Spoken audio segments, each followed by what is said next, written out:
Hi, my name is Jana Nixa. This channel is all about mastering your mindset, raising your vibe, so that you can step into your truth and live awake.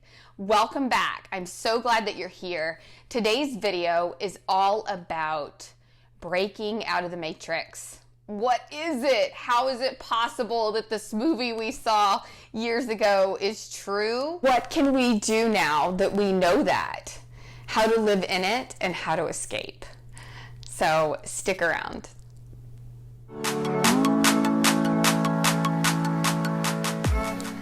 So, how to get out of the matrix? Well,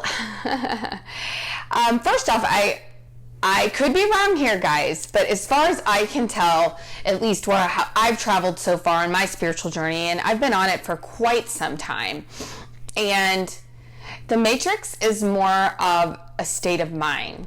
So I'll say, like, when I first started my spiritual journey and I learned about the vibrational universe and this so-called matrix, it made me think that when people said escape the matrix, that there was an actual, like, physical way out.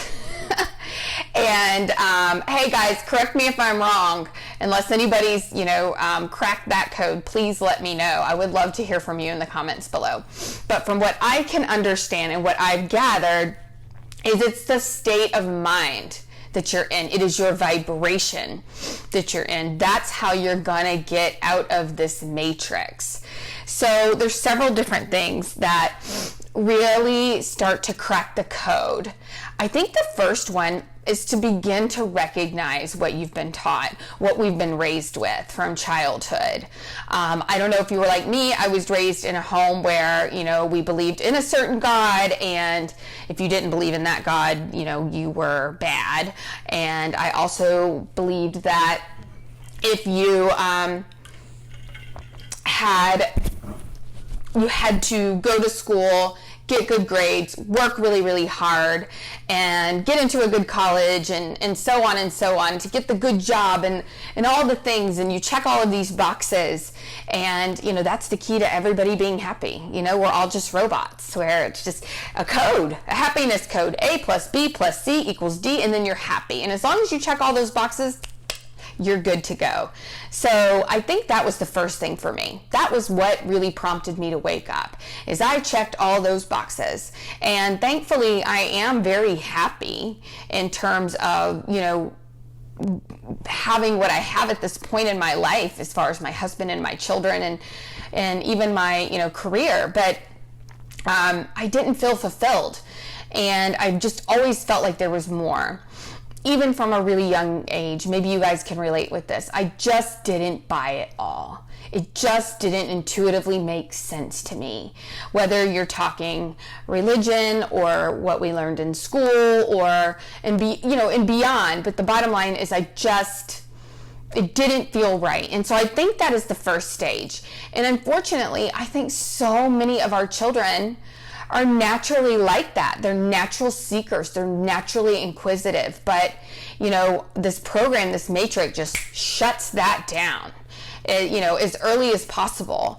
And, I'm the adult, you need to listen to me. What you're feeling isn't really that valid. And the question that you have, don't really matter. And I'm not knocking religion or anything in particular, but, I remember a question that, I would ask a lot of questions, and especially about church and religion, and it was just, well, that's just because, that's what God says, and that's just it. It's the end of it. Like, end of story. Shut it down.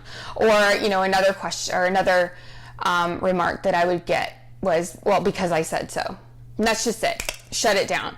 And so this is part of the matrix. This is part of that programming. So think of the matrix as in terms of subconscious programming of us. And it really happens up mostly into the age of 7. It does continue on, but we're just like a sponge up until that time. So it's not even the things that we are told by necessarily our parents or our teachers or even our friends. It's just our observations about society. It's our observations about, what's beautiful, and how to be happy. So it's not just blame your parents. It's everything. We are ingesting it all, and so we become programmed, and so that's really the first step, is starting to ask those questions and starting to just realize, hey, I think there's more here than this box. And so you start to poke your head out. And so I think the next thing that happens for a lot of people is, and let me back up on poking your head out of the box. I think also for a lot of people that, proverbial, taking yourself out of the box happens for a number of reasons.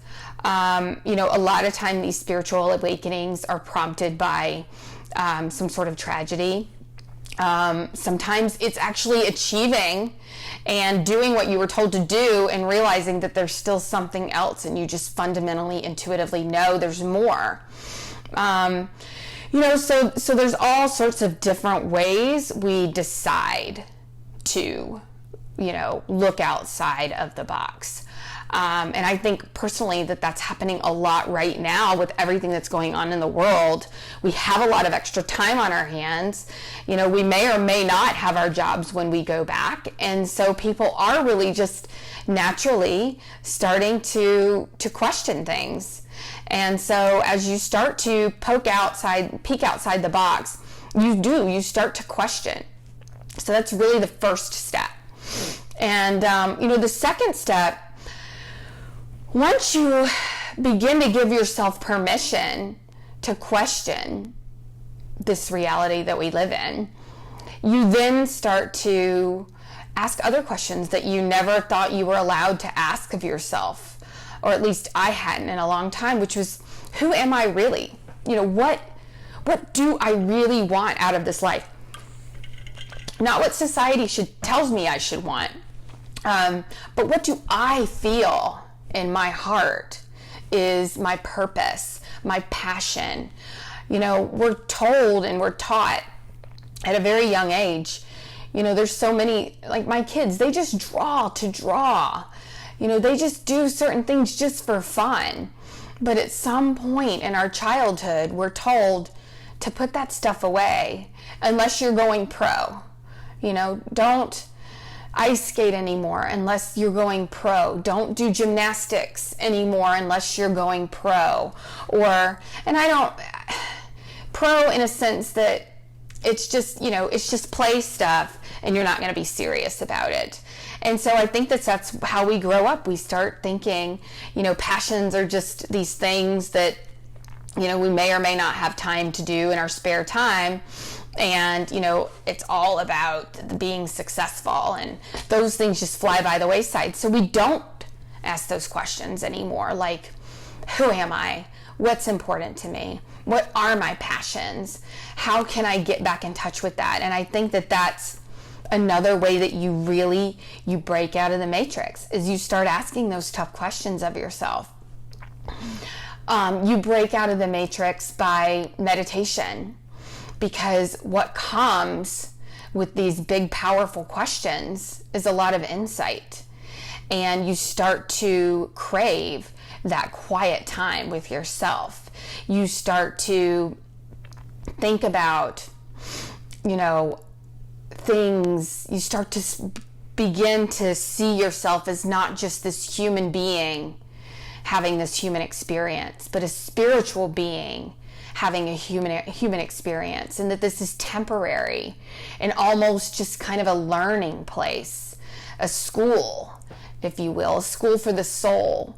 So things that used to be so important to you become so trivial, like how big your house is and what car you drive, and how flashy your career is, and all of these things that you've been told are the ultimate key to happiness. They just fall away. And you break out of the matrix by listening to your heart, and your heart says things like, get in nature. Your heart says things like, sit quietly with yourself more. Your heart says you want to connect more with that place through meditation, through journaling. You start to experience some of the more high vibe emotions like gratitude. Gratitude for what you have right here and now, and gratitude for wanting to visualize and live a passion that maybe you'll manifest in your future. You break out of the matrix by not accepting the status quo, and by knowing that there's more, and continuing to be a seeker of that truth, of that knowledge. You know, they say knowledge is power, and I think it was Tony Robbins that said knowledge is potential power. So you really have to take that. There's so much great information out there, you know, like the stuff I share on my channel and so many others, you know, about what it is to live awake and what it is to not have to be, you know, a hamster on that wheel anymore. And you are allowed to question. So these are all the ways you break out of the matrix. And, you know, the longer you continue on this path of truth, self-love, light, compassion, gratitude, all things with the intention of the highest good and serving, the matrix just falls away. It just falls away because now you're vibing at a different level. You're not vibing in that level of fear and resentment and stress and depression and anxiety and worry and all of those things. You've upped your game. You've taken it to another level. And so that's really what this is all about. It's a state of mind. Anyone can achieve it, no matter who you are, where you are, what your circumstances are. It is all about the willingness and the intention. So I hope you enjoyed this video. If you did, don't forget to like and subscribe and hit that notification bell so that you can get my next video when I upload it here. And don't forget, as always, keep shining your light and live awake.